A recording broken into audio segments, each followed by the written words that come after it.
A solar eclipse will be visible across the country this weekend. Meteorologist John Hickey shows us what we need to know in this week's Skywatch 16.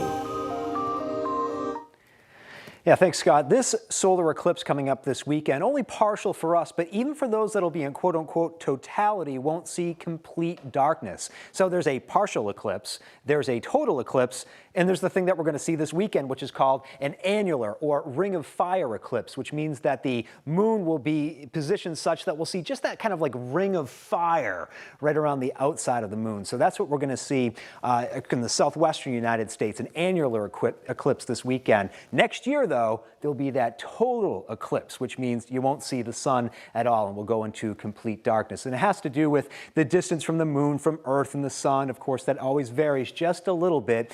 And this year it's varied just enough that it won't be totally dark. Again, an annular eclipse. So how that happens, again, you've got the Earth and the moon going around the sun. You get into what's known as the penumbra, or that partial shadow, which is what we're going to see this weekend.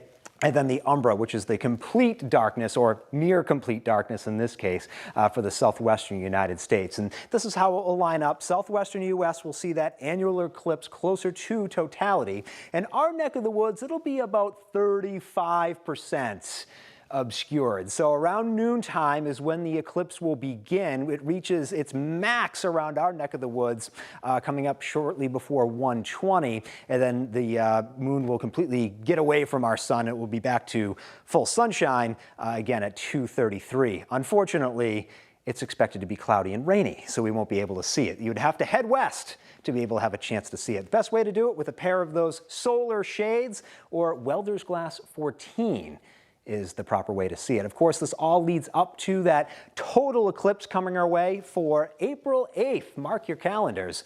There will be a total eclipse across portions of the Keystone State. Look out towards Erie, where that path of totality will be. So make your plans now. Also, Scott, tonight you've got that Starlink flyover happening in about 11 minutes time, and looks like it'll be clear enough to see it too.